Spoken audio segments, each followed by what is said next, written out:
program entitled The Political Evolution of Sunnyvale, 1940 to 1980. Today is January 18th, 1987, the first month of a year-long celebration of history, because this year is the 75th anniversary of the incorporation of Sunnyvale as a city. We are calling the celebration the Diamond Jubilee. Now, before I turn the program over to Hines, let me just say that as the current mayor, and we often joke about our mayoral system here in Sunnyvale, but it is an important position. It is a great honor for me to be here this afternoon and to view this panel. As someone, and one of the few elected officials currently in office in Sunnyvale, who was raised in Sunnyvale, I got to see the policies being decided as a young person here in this community and got to benefit from the proactive decision-making of some of the people on this podium. So it's an honor to be here with 6 former mayors. And at this time, I'd like to turn the program over to Hines, who's the moderator and the manager and executive director of the Leadership Sunnyvale program. Thank you. John Steinbeck said, "How do we know it's us without our past?" Today is about Sunnyvale's past as a community and how we've evolved to become a nationally recognized city. To expand our perspective on our past as a community, we're privileged to have 6 mayors whose service to the city of Sunnyvale spans the period from before World War II to the present day. Starting on my right, we have Emile, who served on the Sunnyvale City Council from 1940 to 1947. He was born and raised in Sunnyvale. He was a teacher of math and English for 30 years and coached football, basketball, and baseball. He taught at Fremont High School for 5 years, Bellarmine Prep in San Jose for 5 years, and Santa Clara High School for 20 years.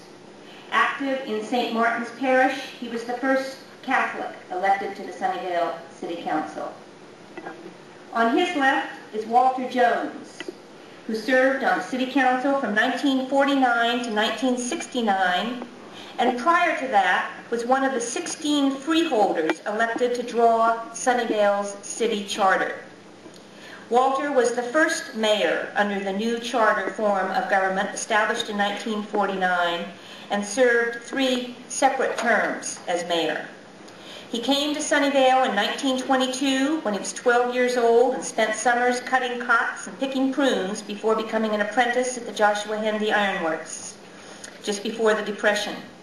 He later was a mechanic at Libby's and then spent 32 years as business agent for the Cannery Workers Union in San Jose, settling grievances and handling negotiations for canneries throughout Santa Clara Valley. Bill Gilmore came on the City Council with Walter Jones in 1949, also serving on the first council under the new city charter. Bill worked for Shuckles Cannery for 13 years and then went into the trucking business for himself, hauling Sac cement from Permanente to Northern California. He backhauled lumber, selling it off the truck to contractors in what was a seller's market then, just after the war, a business that evolved into the Sunnyvale Lumber Company on Evelyn Avenue, which is still in his family today. On my left, Fred Logan served on the council from 1959 to 1966. Fred's career has remained in the political arena. He was administrative staff to State Assemblyman Richard Hayden, a former Sunnyvale councilman and mayor, and also to State Assemblyman Ernest Connew. With Mr. Connew's recent election to Congress last fall, Fred's work continues in the public arena, but at the federal level, now in Connew's congressional office. To his left, Chuck Hefferlin, who served on the council from 1968 to 1974. Chuck served on Sunnyvale's Planning Commission before his appointment to the City Council in 1968. He has been an attorney in downtown Sunnyvale since 1960 and serves on the board of directors for Sunnyvale's local bank, De Anza Bank. And finally, Larry Stone served on the council from 1975 to 82 and was recently elected to another term and is a current city council member. Larry was president of the Orchards Citizens Lobby in the early 1970s and also served on the Santa Clara County Planning Commission before his election to the City Council in 1975. He is co-founder and executive vice president of IMA Financial Corporation in San Francisco. To begin our retrospective, we've asked each of our 6 past mayors present, reviewing with us the major benchmarks, the key decisions, critical issues that marked their period of service on the Sunnyvale City Council. And we'll begin with Mr. Corboline. In my opening remarks, I would like to thank the chairwoman, Ann Hines. The children in our family are 3, my sister, my brother, and myself. My sister still lives in the family home at McKinley and Waverly Street. My brother is still with the Post Office Department here in Sunnyvale. As you heard Ann say or remark, that I was born in this territory in 1908. The council, during my tenure as a member of the council and also as mayor, had 5 members. We were given $5 per month for our services. Later, they became 7. Now, I think they are also the same, and their salaries are a lot different than ours. It was, of course, an honor to be a member of the city council in those days. The community was small. We had between 4,500 and 5,000 people. After the war, it just boomeranged and went straight up, and these men to my left will explain that to you further. One or two of the things that come to my mind during my membership of the city council and also as mayor, we had a little problem down here with our outfall sewer, and it was emptying into the bay. All the cities along the peninsula used to empty into the bay. So our program was to try to get an outfall sewer if possible. The problem was finances. Also, the state was involved. It seemed as though at that time that our city engineer and the state engineer had a personality conflict. And we went on for years without making any progress. Finally, the hassle was settled. The program was satisfied. We were able to consummate the program of the outfall sewer. Then we began talking about the sewer disposal plant. However, the finances were not there, and we were very reluctant about pushing a bond issue at that time to finance the program. But we turned that over to the following members of the council, and I think they took care of it from there. That time was an overpass over Matilda. Of course, at that time, 4 people were concerned, namely the state, the county, the Southern Pacific itself, and the city of Sunnyvale. So we again had problems with the city engineer, and they kept procrastinating on and on. The widening of Matilda became necessary, the east and the west side. That went on. Eventually, that was taken care of.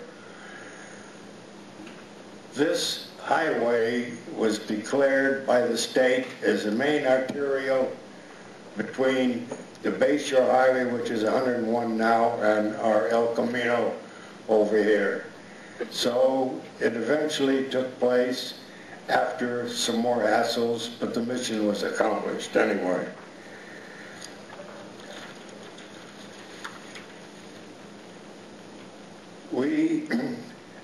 At that time, the war was just beginning to take hold, and the Henny Iron Works was taken over by the Kaiser Company, the 6 companies known at that time, and as a result, things were in the status quo. Not too much to be able to be done on account of being tied up in the war's effort, and the Henny Iron Works was one of those. However, down across, across the tracks on North Murphy and North Sunnyvale Avenue, a lady by the name of Mrs. Schroeder owned all that property on both sides of Sunnyvale Avenue. It had pears and it had apricots. She eventually sold to the Bohannon people, and they developed it. That was the first development during the wartime that the city of Sunnyvale experienced, and it was quite a thing at that time. The development of the Public Safety Department, the charter, and all the other programs that were thought about at that time were thinking, and we were doing the best we could in order to be able to handle that. But we left that also to the ensuing mayors and their groups to go ahead and handle that. The government built a plant or a building on the Henny Iron Works property, which was to revert to the property owner at the cessation of the war, which it did. They used that building to build their secret missiles, and it was a very tough part, but it was handled. Also in the interim, we had a manufacturing company called Woolridge, and they were the people that were right next to where Westinghouse took over, and Westinghouse eventually took over that building. They built large earth-moving equipment for the Army and the Navy, and also for civilian groups. Now that was a very fine program. It lasted until the end of the war, and they moved into Indiana. However, the program was successful, and I want to take this opportunity to thank the people involved today for their kind attention, and you people for your attention. Thank you. Okay, as you know, I'm Walter Jones. I came to Sunnyvale in 1922. There was about 3,000 people in the city of Sunnyvale at the time. I've been gone for 17 years. I retired 17 years ago. I left Sunnyvale. I went to Sonora. And we have the same problems up there now with sewers running over and the same problems we had here. After my friend Corby got through telling you what he left over for us to do, you knew we had a job and we did it. There was no question about it. There's one thing I miss here today. We don't have the Dumas brothers. We always had Phil and his brother here. One could think good and the other could talk good. And everything that we said, especially Bill said, the Dumases after the meeting took us on. But at least they kept us honest anyway. We had to tell the truth. We don't have them here today to harass us, so we're all right. As they said, the city figured that they need a charter or home rule. We were under the state legislator, and we set up, the people elected the 16 freeholders.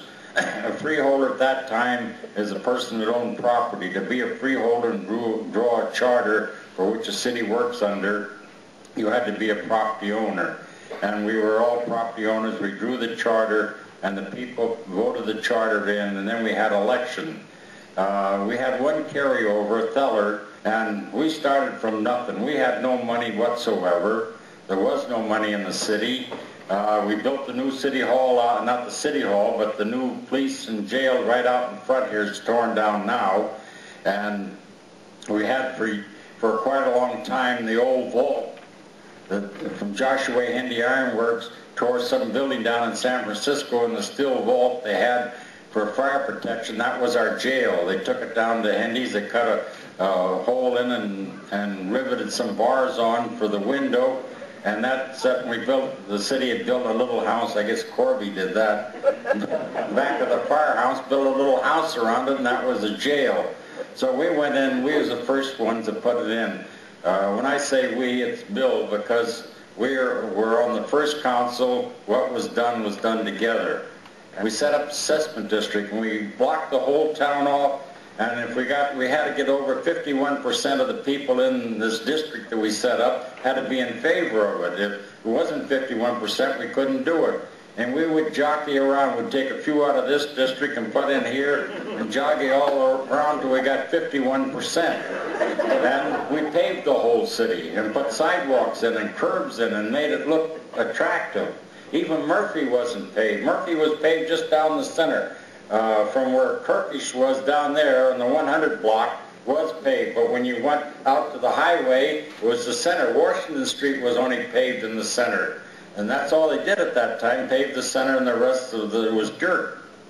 And San Jose hired an engineering outfit to see where industry would be in San Jose.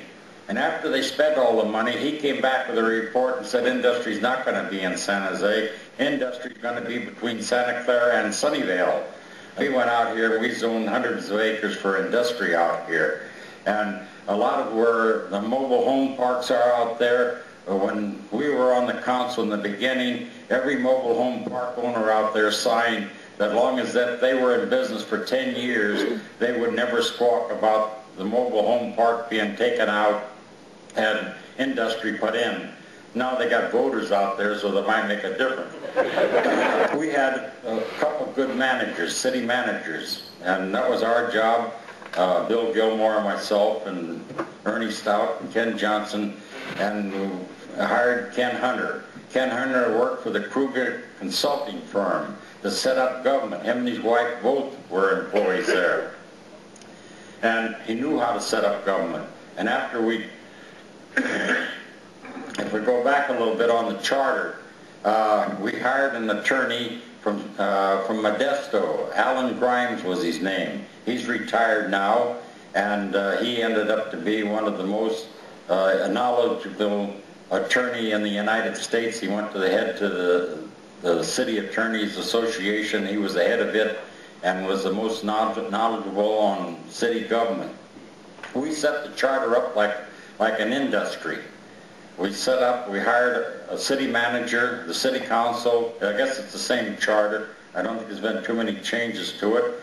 But the city council was elected. The city council would hire the city clerk, the city attorney, and the city manager. In turn, the city manager would hire all department heads and be responsible for them. There was even a clause in the charter at the time there could be no councilman interference. No city councilman, I think it's still today, I don't know if it's been changed. If any city councilman went to some city employee and told him to do this or do the other thing, he could be put in jail. If he wanted to go, he goes the way he should to the city manager, and the city manager go down. If the city manager didn't do what he wanted to do, whenever he got, at that time, 3 councilmen that didn't agree with him, there was a new city manager. And it was a very good charter. And we had at that time only 5 on the council. Later on, they did change the charter. There would be 7 on the council. And so Hunter set the thing up and set up government. A lot of industry come in. A lot of industry wanted free taxes for 10 years for coming in. We said, no, we're not paying anybody anything. If you're that bad off, you're not going to last anyway. You go to Santa Clara, San Jose. Go bankrupt there, not here. We took no industry that had any smokestacks. We wanted a clean industry, and in our industry, the zoning on the industry in Sunnyvale at that time was better than a lot of the residential in town, and it has paid off. A lot of people, we got good. Now, a lot of people, homes, and Sunnyvale is one of the few that has industry. Los Altos don't want it, Saratoga don't want it, Palo Alto don't want it. They don't want industry. We got the industry. And a bedroom community is only good to make kids, and kids are only problems for you. So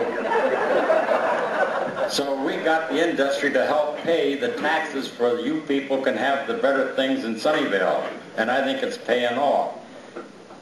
Got 1 minute to go. 20 years and they give you 10 minutes. Well, one good thing, you got Bill to go along. He can take where I left off, he can take on.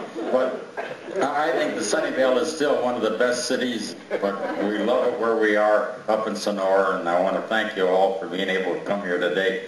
I did sit in this council chamber when it was first built. That's 17 years ago, but it wasn't very long. And we built everything with Bill. We started from scratch in Sunnyvale and built it as you have today with a good parks, good sewer system, water system, and a good foundation to the city. I thank you. And ladies and gentlemen, it's pretty hard to follow a comedian like Walter. But he left me a few things, I guess. He and I practically did hire the original city manager. The other fellows were busy at their work, and Walter said we paved all the streets. I didn't know we were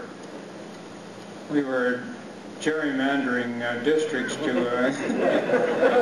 get 51%, but the only people that got mad at us over that were the people whose streets we paved last. So I felt that it was pretty unanimous that people didn't want any more dirt and muddy streets in Sunnyvale.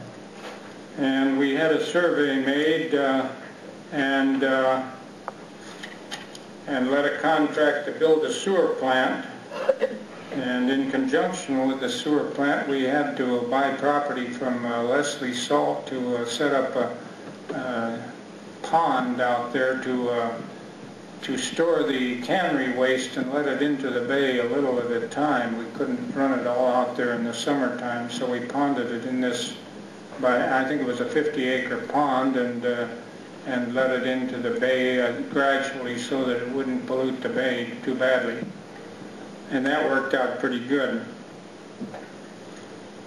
We got into the annexation wars a little later. We were trying to annex property around the city and expand the city, and so was Santa Clara and Mountain View. And I recall Walter telling Mountain View at one time we were going to go clear up to Castro Street. That scared him pretty bad. But we did take in a lot of property. Initially, we were taking land for school purposes too, and we got run into too much opposition there, and eventually had to quit that and leave the land in the school district that it was in, rather than take it into our school district, which was probably just as well in the long run. Mr. Hunter had done some research on public safety, where he combined the police and fire department, and the council as a whole seemed to think that was worth a try, but we had a lot of opposition from the existing police and fire departments, and it got pretty nasty at council meetings until we finally had a motion and voted to try this public safety department, and I think it's done well for the city since that time. Let's see, what else did we do, Walter? Well, at that time, cities were getting interested in mountain parks, and at one time a group of us went to Tahoe and we looked at some property that was available, but stayed overnight and mulled it over, and eventually came back and we talked about it, and we finally decided that it was too far for our people to really enjoy a parkway up there, and we got interested in a park up on the property up on the Skyline Boulevard, and eventually bought 250 acres up there, Walter, and made a city park up there. But later on, other councils gave it to the county. I don't know why, but I guess it wasn't getting enough use, and so they gave the property to the county to develop and maintain. Another thing we did, the Murphy estate was available, and some of the prominent people in the city thought we should acquire it for the city, and so we investigated and did buy the Murphy estate. And another thing we did was divide the city into zones for recreational purposes and park purposes, and we bought park land in each of these zones, and some of them were with this school district, and they added this parkland to the school district site, and people enjoyed both on the same site. I don't know if anything else specifically that we did in that time, but we were always busy. Thank you, ladies and gentlemen. Ann and Pat, thank you very much for arranging this program again. I'm really probably having more fun out of this than those people in the audience, but one quote made by a Sunnyvale mayor that made the Reader's Digest, and that was Walter Jones when he was mayor one evening, and they were deciding whether or not a church would be built on a certain corner. They were getting quite a bit of vocal opposition to that, and Walter settled the matter by turning to the audience and saying, well, for Christ's sakes, we need churches. But I wanted to basically mention a couple of things that happened during my term on the council, and I think our historic and you may be interested in. One is, what was the real strategies that brought the water importation system to Sunnyvale, and how about the Central Expressway that goes through Sunnyvale and the County Traffic Ways program? Talking about water first, let me say that during the years I was there, the question of how water would be imported into Santa Clara County was a prime problem, and it occupied the time and attention of everyone in the county. We then had a city manager by the name of Perry Scott, who will rank as one of the great city managers in Sunnyvale by any comparison. And in the midst of all of the battle on who would pay for the water, Perry Scott provided the information and the management backup that allowed the city council to go down to the board of supervisors and in effect say, we already have an assured water supply in Sunnyvale, and so does Mountain View and Palo Alto, and that water supply is based not only on groundwater but on the Hetch-Hetchy system that brings water into San Francisco, that we can connect to that system, and so can those other northern Santa Clara County cities. So why should we pay exactly the same amount of money for water as you're going to charge Los Gatos, Camel, and all the rest of them, who now have to depend on what was called the South Bay Aqueduct? And Perry Scott's idea was that we shouldn't pay for that system, we shouldn't pay for Hetch-Hetchy, and we shouldn't pay for our own system altogether. Therefore, instead of 5 zones in the county that paid exactly the same amount of money, there should be, for the importation of the South Bay water, Sunnyvale and the North County should be in a separate district which paid less. Let's talk about the Central Expressway, the County Traffic Ways program. I think there are 3 things about that are worth noting. Number 1, it's depressed through Sunnyvale and it's not depressed anywhere else. And that's because Sunnyvale made a decision they were not going to disrupt the city with a major thoroughfare going through between the Bayshore Highway and the El Camino that would generate a large amount of traffic and which would cause stop and start all the way through. So, in effect, we told the county that they would have to depress that if they wanted to put it through Sunnyvale. And I learned a little lesson there. They made such a fuss about how much it would cost to do that. And I learned that that's true, it did cost that, but there's an economic value to dirt also. And dirt can be sold. And when dirt comes out, you subtract the value of the dirt from the cost of removing it. And the other thing we insisted, and I take it was one of my favorites, was that Central Expressway had to connect with Middlefield Road, right up on the other side of Mary Avenue. The other thing, of course, is that the Matilda Avenue overpass that crosses the railroad tracks right down the way from us, when that was originally designed to be built, it was not designed to be built with off-ramps so you could come up from Evelyn Avenue and so you could go off down to Evelyn Avenue. The engineer that designed it didn't want to do it. And if my memory may fail me, but I think that it was the magnificent sum of $125,000 to put one of those ramps up on the bridge. And the council found the money to do that.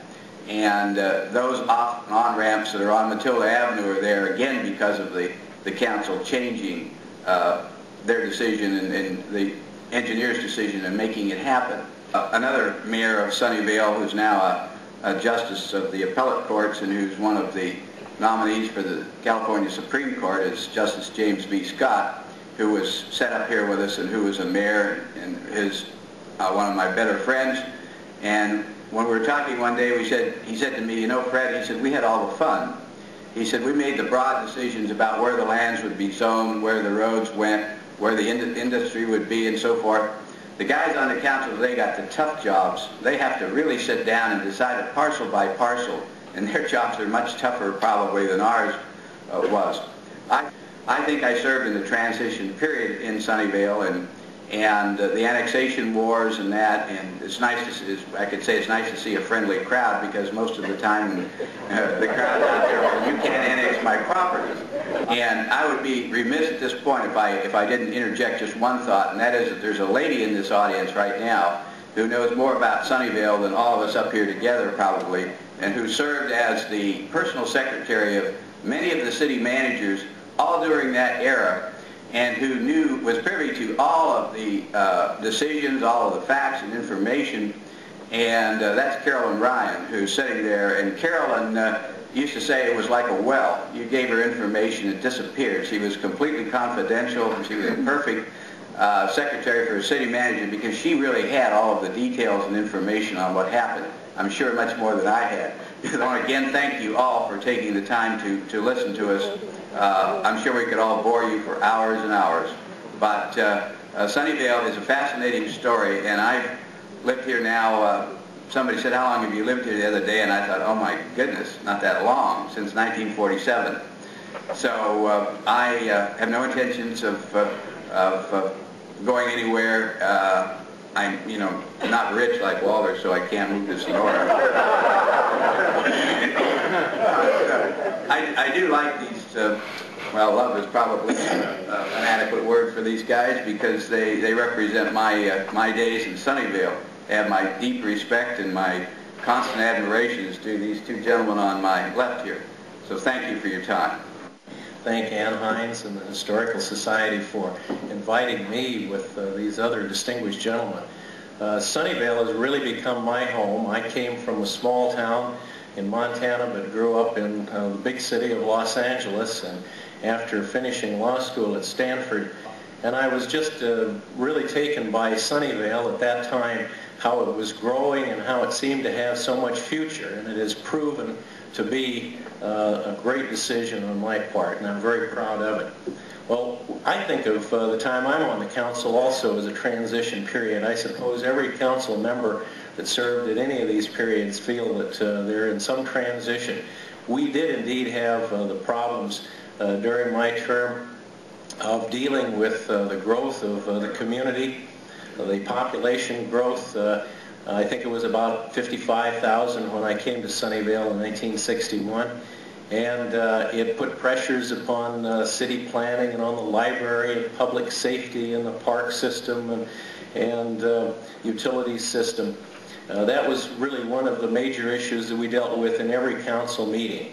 Other major issues were things such as fiscal responsibility, and fortunately we went through that period, though dealing with great needs for money and careful monitoring of our resources, to be able to do so, to plan the projects and to grow ahead with a good plan without very, very severe fiscal pressures. Inter-city relations was another interesting major issue, I think, that I remember a lot of.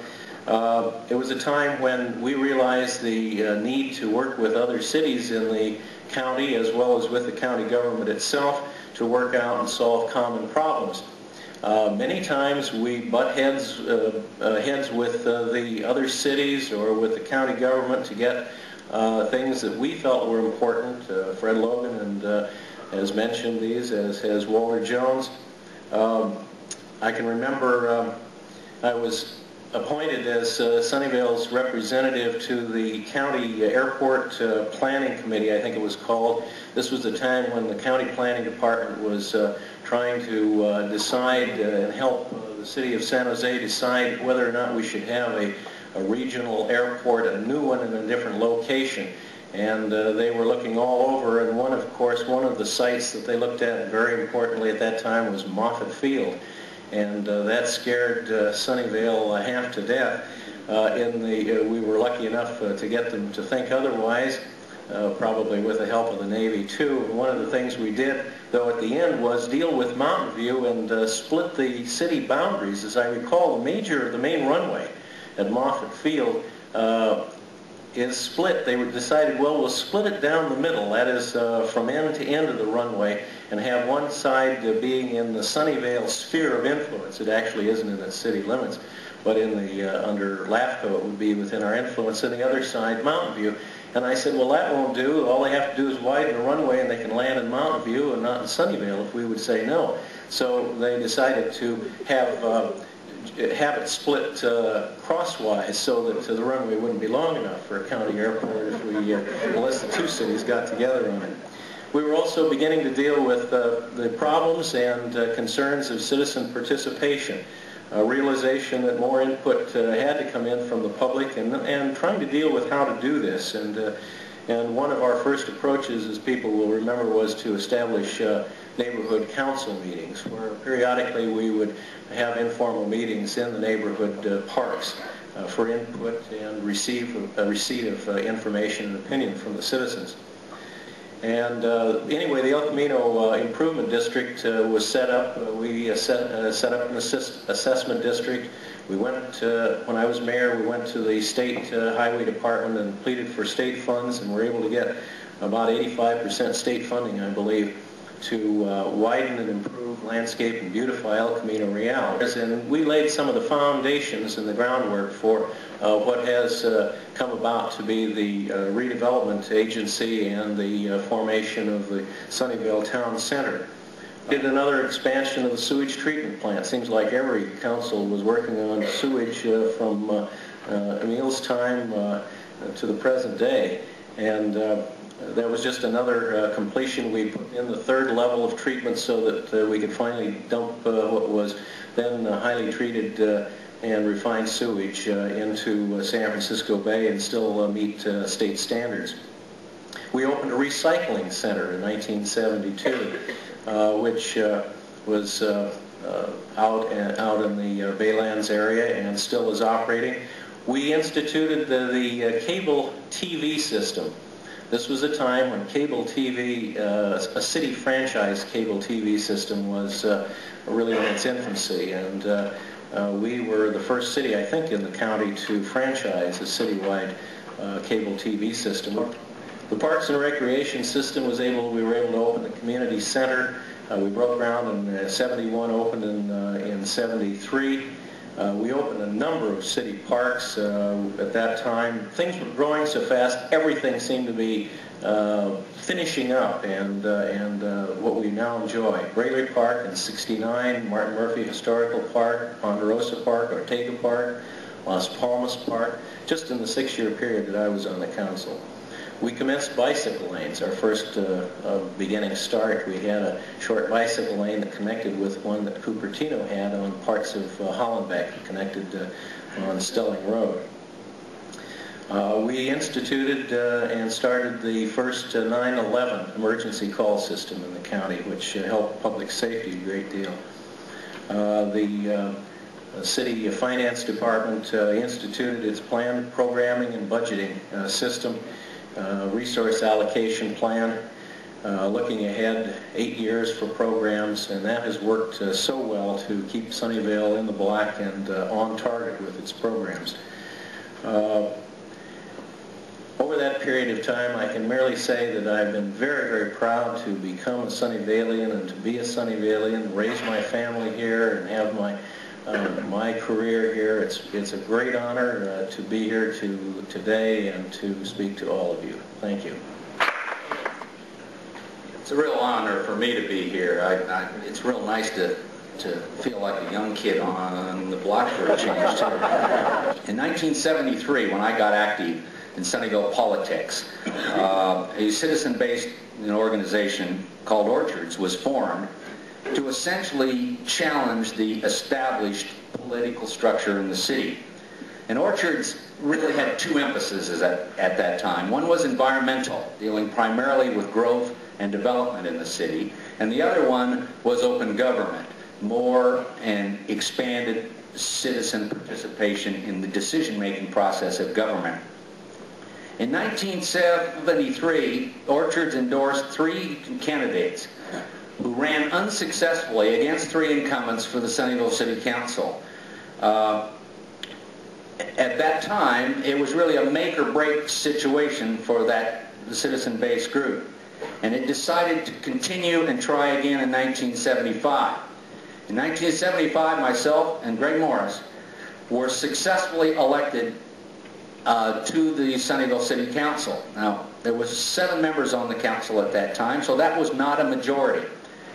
But that victory had very meaningful political consequence to the city, because for the first time, we had a motion and a second which required city council members to consider, to debate, and to vote on issues that the Orchards organization felt in the past the city had avoided. And one of the issues that I ran on was the opposition to my opponent's voting record approving high-density housing.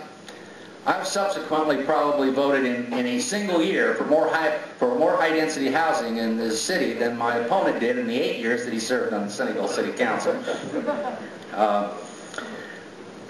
The other issue was open government, and the city at that time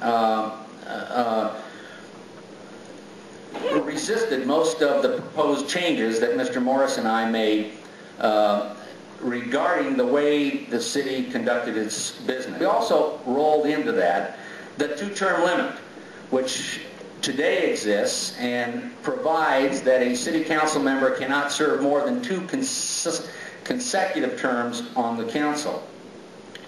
And we also proposed in that initiative process that you could no longer get to the city council by appointment. You had to do it by election, even if that meant a special election if a city council member resigned midterm.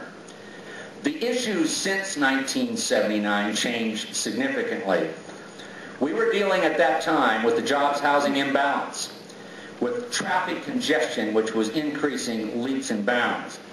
With job growth, we were finding, for example, that although the industrial areas was zoned to house industry, we found that it was developing at a much higher intensity, or the number of employees per acre was substantially greater than we thought.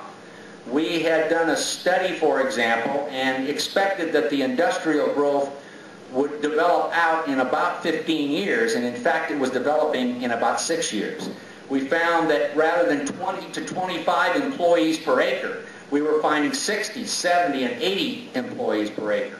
So the time frame, but all of the infrastructure, the sewage treatment plant, the traffic congestion, the interconnects were planned on a 15-year time frame.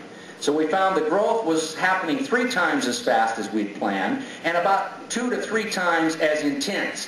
We could not go on with that kind of a system. We found, for example, that we had less than 1 year remaining in our sewage treatment plant capacity. We didn't know that when we adopted the industrial moratorium, which was a 116-day moratorium on growth to give us a chance to catch our breath and to deal with the problems of housing, traffic, congestion. And I think today, if there's one fundamental change that I can see in the difference between the councils of the past and the councils now, is the involvement of individual council members in regional and national issues. The council members that I serve with today and the city itself and the city council itself is unquestionably recognized as one of the most outstanding run and managed cities in the nation. I think it's always been that way, frankly, but it's not, it wasn't known, or it was not known nearly as much in the past as it is today.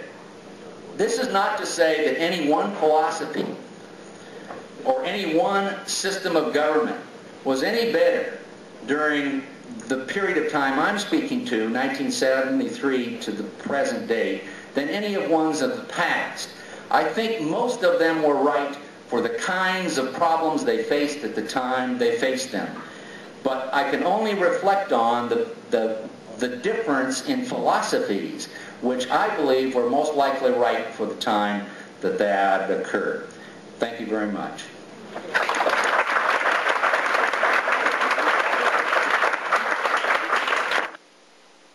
Well, let me address all of you with some of the questions that have come forward. What one thing would you like to be able to do differently if you could do it over again? None. Well, I say on that question, when we did it, I think it was right.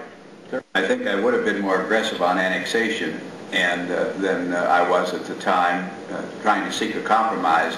I think the area would have been much better off under the domain of Sunnyvale. But As much as I love and admire and use the community center where it's located on Remington Avenue, had it been able to be located close to the downtown core, perhaps on this side of Matilda or on the east side of Matilda, I think we would have been able to put together a better central core for... Well, there's a number of specific votes, maybe even scores, that I would like to have back that had to do with development.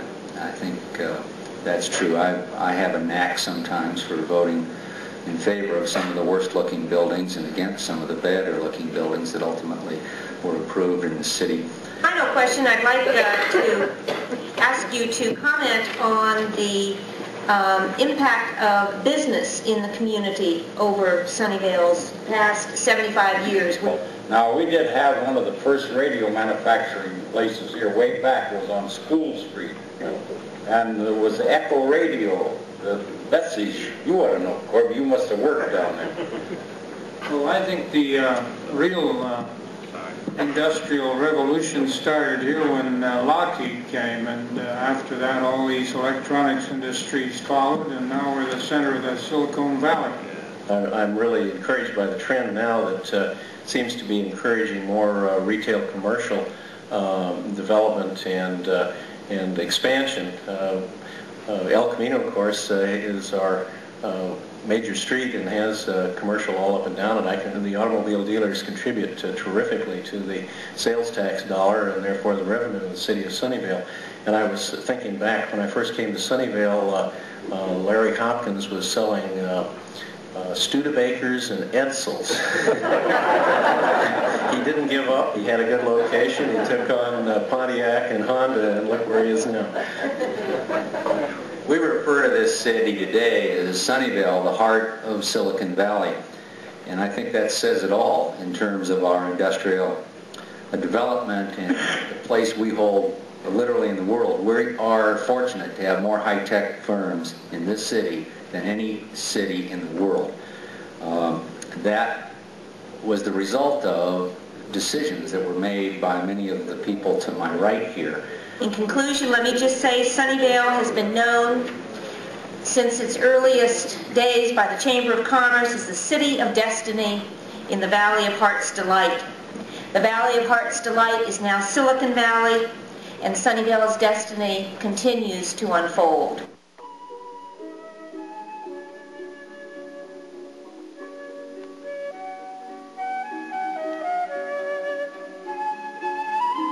Add one thing. I never heard this all afternoon. In the early days when Handy Iron Works first came to Sunnyvale, it was known as Murphy Station. Then they named it Encinal. They changed it because there was another city of Encinal in the southern part of the state. They gave it the name of Sunnyvale, and that's how it got the name, the City of Destiny.